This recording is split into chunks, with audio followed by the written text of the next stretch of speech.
नमस्कार। इन खबर में आपका स्वागत है। पाकिस्तान है कि मानता नहीं। दिल्ली पुलिस की स्पेशल सेल ने जिन 6 आतंकियों को गिरफ्तार किया है जो त्योहारों के दौरान मुंबई हमले यानी 26/11 जैसी घटना को अंजाम देना चाहते थे, उसमें से 2 आतंकी ऐसे हैं जिनको सिंध प्रांत के उस थट्टा कैंप में आईएसआई ने ट्रेनिंग दी थी जिसमें कि अजमल कसाब को दिया गया था। याद है ना?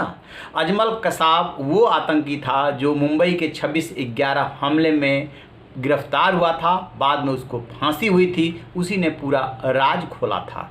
सिंध प्रांत में जो थट्टा है वहाँ पे कई आतंकी संगठनों के कैंप हैं और वहाँ पे ट्रेनिंग की व्यवस्था है। आईएसआई बाकायदे उनको ट्रेनिंग देती है।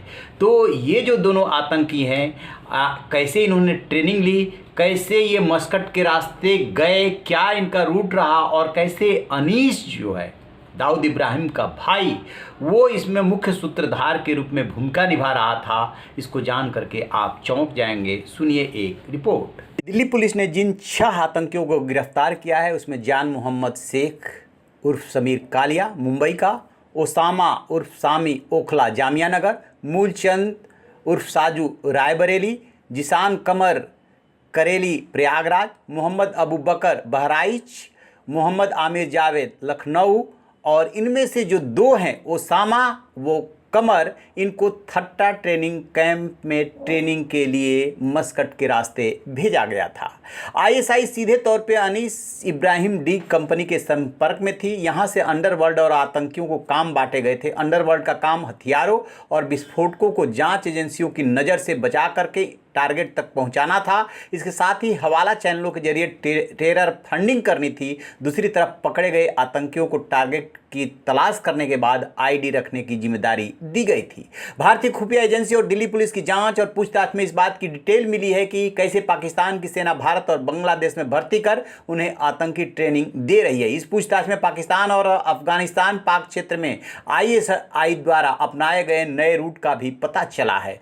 सूत्रों के मुताबिक भारतीय एजेंट्स दिल्ली के लड़के मोहम्मद ओसामा उर्फ सामी पर अप्रैल के आखिर से ही नज़र रख रहे थे। जब उसने देश छोड़ा था उसके पासपोर्ट की जांच और यात्रा डिटेल से पता चला है कि 22 अप्रैल को ओसामा लखनऊ से सलाम एयर फ्लाइट पकड़ करके मस्कट ओमान चला गया। मस्कट पहुंचने के बाद ओसामा को एक फ्लैट में बुलाया गया जहां वह जिसान नाम के दूसरे शख्स से मिला जो प्रयागराज यूपी से यहां पहुंचा था।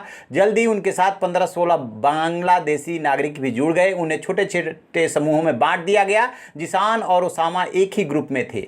डीसीपी स्पेशल प्रमोद कुशवाहा के मुताबिक अगले कुछ दिनों तक छोटी छोटी समुद्री दूरी तय की गई और कई बार नाव बदली गई। उन्हें पाकिस्तान में ग्वादर पोर्ट के पास जीवानी नामक टाउन ले जाया गया। एसीपी ललित मोहन नेगी और हृदय भूषण की अगुवाई में एक स्पेशल टीम संदिग्धों को पूछताछ कर रही है। आतंकियों ने इस बात की पुष्टि की है कि जीवानी में एक पाकिस्तानी नागरिक ने उनके ग्रुप को रिसीव किया था और वह उन्हें सिंध प्रांत की थट्टा सिटी में एक फार्म हाउस पर ले गया। फार्म हाउस में 3 पाकिस्तानी नागरिक थे। उनमें से 2 जब्बार और हमजा ने आतंकी प्रशिक्षण शुरू किया। दोनों पाकिस्तानी सेना से थे जो उनकी वर्दी से साफ पता चलता था। आतंकियों ने बताया कि उन्हें कराची भी ले जाया गया। आतंकियों की ट्रेनिंग को भी पाकिस्तान में मिलिट्री कोर्स या अस्कारी कहा जाता है। यह 15 दिनों की होती है। इन्हें आईडी तैयार करने और बम बनाने की ट्रेनिंग दी गई। उन्हें AK-47 और छोटे हथियार चलाने की जानकारी दी गई। ट्रेनिंग के बाद ग्रुप को उसी रास्ते वापस मस्कट ले जाया गया और अनीस इब्राहिम के कहने पर शेड्यूल के हिसाब से अलग अलग छोड़ दिया गया। तो ये है पाकिस्तान की करतूत।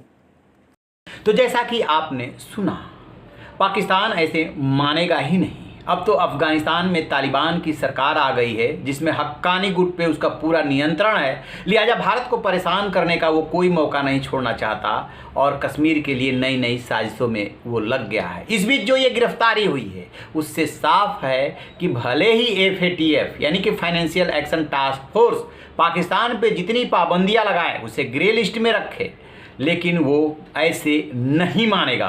दुनिया को गौर करना ही होगा कि पाकिस्तान कैसे ट्रेनिंग कैंप चलाता है, कैसे आतंकियों को पैदा करता है और इसका इलाज, इसकी सर्जरी बहुत ज़रूरी है। नहीं तो आज तो 6 पकड़े गए, यदि नहीं पकड़े जाते तो न जाने कितने को मार डालते। इनके पास से भारी मात्रा में विस्फोटक, हथियार, आईडी वगैरह गिरफ्तार जो बरामद हुई है वो साफ साफ बता रही है कि ये इनका इरादा क्या था और कैसे भीड़ भाड़ वाली जगह पे विस्फोट करके ये लोगों को मारना चाहते थे।